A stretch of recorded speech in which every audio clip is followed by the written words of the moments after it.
Assalamu alaikum and good afternoon to all the delegates. Thank you to the organizers for inviting me to give this talk on smoking in Ramadan, whether it's a challenge or an opportunity. It's an often neglected area of our care. Uh, so the brief outline of our talk today, we're going to look at the contribution of smoking to cardiovascular disease. We'll touch on the Islamic perspective of smoking, and then we look at whether Islam in itself has an influence on smoking cessation. We'll go through some of the data on Ramadan and smoking cessation, and then we'll try and sum up as to whether this is actually a challenge or an opportunity. So when we look at smoking and cardiovascular disease, I don't think we need to remind this audience that tobacco smoking is is the leading preventable cause of death, responsible for more than 6 million deaths worldwide annually. A smoker will lose about 10 years of life compared to people who never smoke. And smoking was the leading determinant of adult death from non-communicable disease in 2007. Now, when we think of the diabetic population, we know that the average patient with diabetes loses between 6 and 7 years of their life.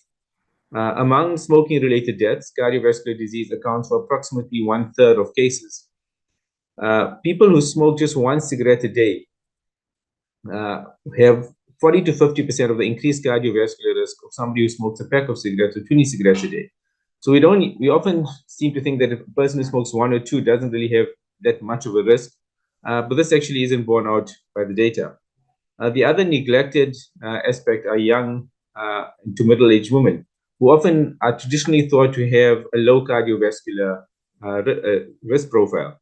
However, we know that among smokers, 22% they present with 22% higher risk of having ST elevation myocardial infarction is the first manifestation of cardiovascular disease. And in these women who have a STEMI, they have a twofold higher 30-day mortality. Now, when we think of smoking, it's not just coronary artery disease, but through a myriad of pathophysiological aberrations, including endothelial dysfunction, contributions to insulin resistance and obesity, as well as increased sympathetic tone causing hypertension and atrial fibrillation.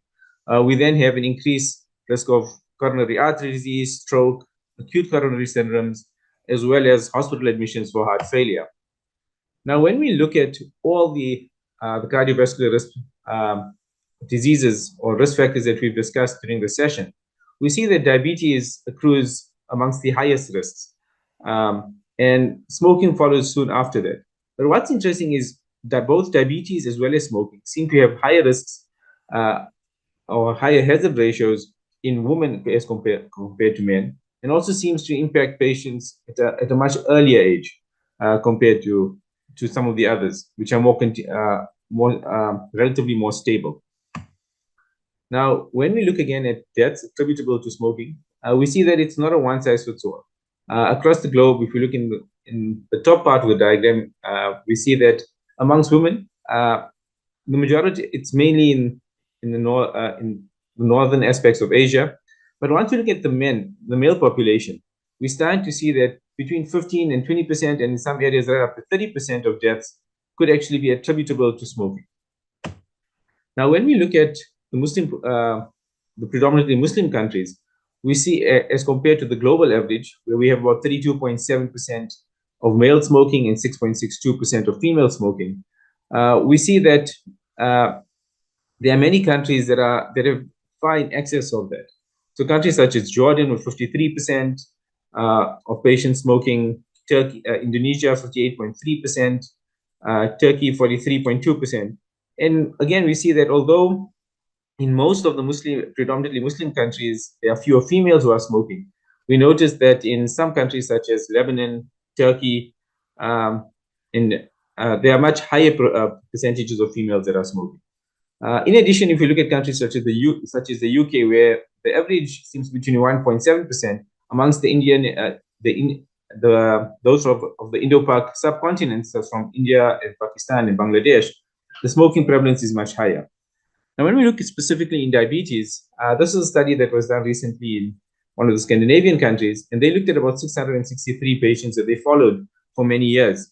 And these are patients with diabetes and well-controlled risk factors. So they were on statins, the blood pressure was controlled, etc.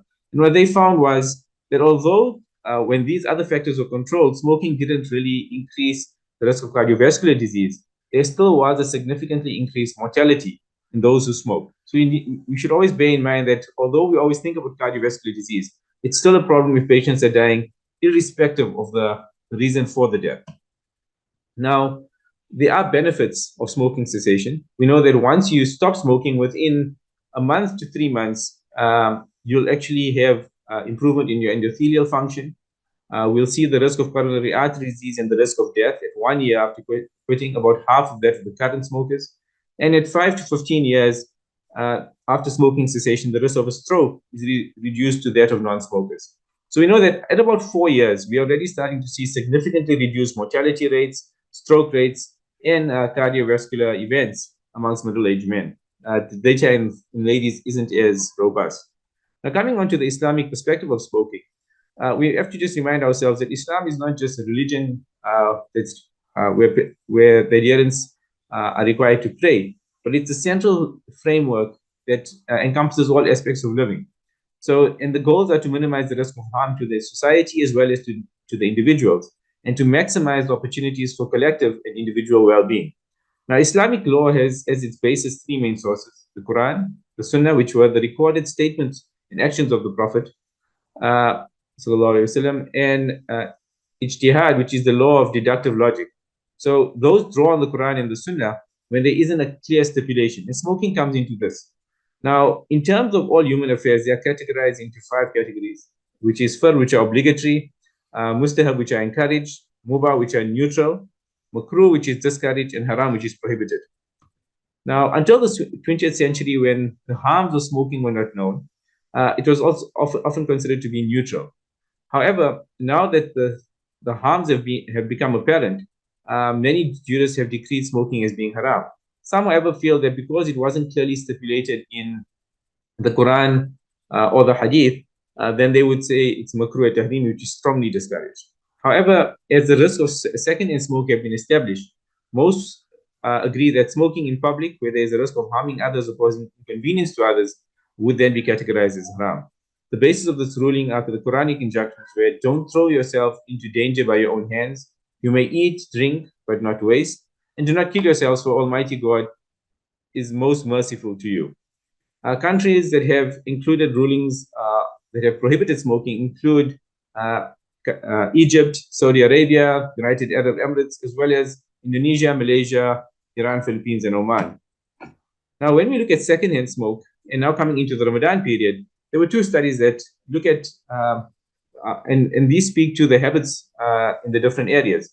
So when we look at the study from Jordan, which surveyed multiple restaurants, hospital cafeterias, etc., during the fasting period and then again post-iftar, we note that the levels of secondhand smoke, of particulate matter were far in excess of the WHO standard.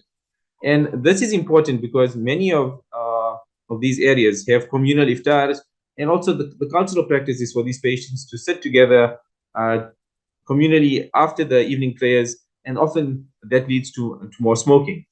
Another study in Indonesia just compared indoor and outdoor eating areas in Ramadan and post-Ramadan, and they designate, and the control was those who were designated as non-smoking areas. And once again, we actually see that in the Ramadan period, in the indoor smoking areas, there were much higher levels of secondhand smoke. Now, unfortunately, there are very few studies that have actually looked at smoking in Ramadan. But if we look at the impact of religion or Islam on Ramadan and amongst populations that have surveyed Muslim as well as non-Muslim patients, and these are just a small example of those, they've often suggested that adherents or those who are more adherent to the religious injunctions seem to have lower risks of smoking. Now, coming down to actually interventions, if we look at specific to the Ramadan period, so this is a small study, and the base of the study was a survey that showed that 96% of Muslim smokers in Malaysia felt that stopping smoking during Ramadan is actually easier compared to other months. So what they then did was they tailored an intervention to use Ramadan for a faith-based cessation strategy, where these patients were then they use Ramadan as a as the intervention during which patients should actually stop smoking. And what they found was that there was a reduction in cigarette smoke during Ramadan in both the intervention and control group, but only the post-Ramadan reduction was sustained in the intervention group. So those where Ramadan was actually used as a basis of smoking. The limitation was this was a small study of about 50 patients, and only few individuals accounted for most of the reduction. A more recent study out of Saudi Arabia looked at whether we can actually leverage occasions, so cultural and social occasions such as Ramadan, Eid, the birthday, to actually try and get patients to stop smoking. And they sort of tie this in with whether or not these patients that actually visit a smoking cessation clinic use medicinal nicotine products. And what came out quite strongly was that compared to all other areas, quitting smoking in Ramadan actually had the greatest impetus to consider quitting smoking.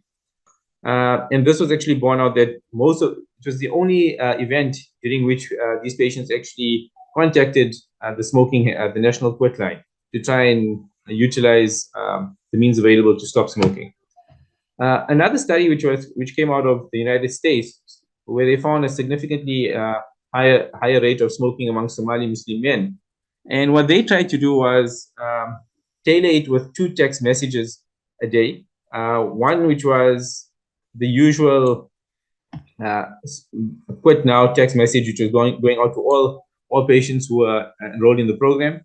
But a second message, which was actually religious tailored message, such as smoking is forbidden among the faithful Muslims, as Muslims just protect health and safety of our own life, our own and others around us, etc. And what they found was there was a reduction in cigarettes from 12.4 to 5.8 cigarettes per day in the group.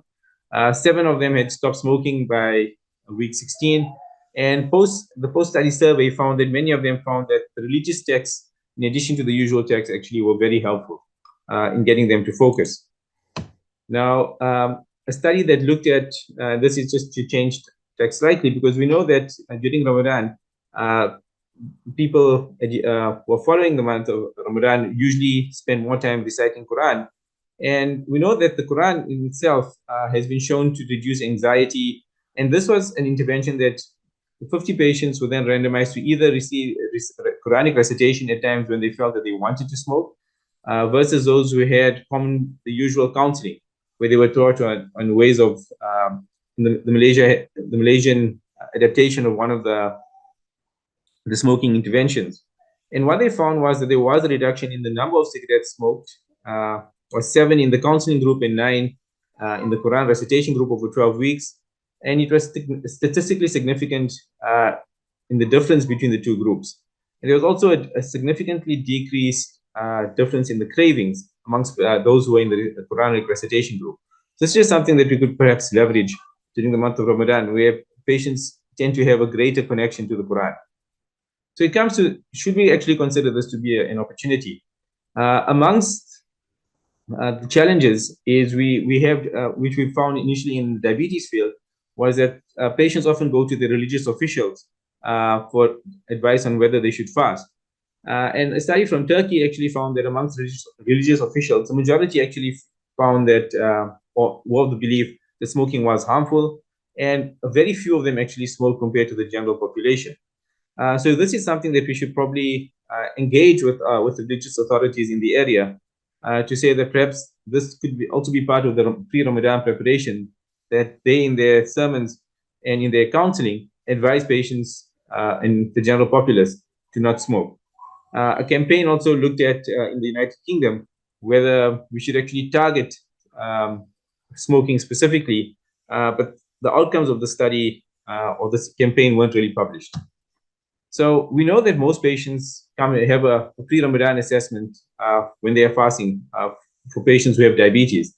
And I would actually say that when we do this, we often have a patient-specific treatment plan that we develop to determine whether the patient can be fasting. We cover the risk stratification, the role of monitoring, when to break the fast, exercise, meals, and medication adjustments. But I would actually suggest that we should add a seventh component, which is smoking cessation planning. The pre-Ramadan diabetes assessment for diabetic patients is a unique encounter in healthcare. And unfortunately, the non-diabetic smoking populace often do not have any similar intervention, but perhaps it's a start for us. So, in summary, if we ask whether smoking in Ramadan is a challenge or an opportunity, I would say our challenges are that we have diverse smoking epidemiology between and within different countries. There's a lack of structured cessation interventions available to most, and especially when they are immigrant communities. Little evidence of smoking cessation interventions in Muslims and less so in Ramadan. And then the culture of Ramadan practices may actually cause more smoking in the non-fasting period. It's often an area neglected by healthcare practitioners, where the focus is on other aspects of care despite the risk of smoking. But the opportunity for me is we know that we can reduce cardiovascular and overall mortality. We can include smoking cessation in diabetes and Ramadan research to try and generate some more evidence and data in this field. We take advantage of Ramadan where there's an increase in desire to adhere to religious requirements and use that to leverage a reduction in smoking during the fasting period and introduce smoking cessation as part of the pre-Ramadan diabetes assessment. With that, I thank you for your attention.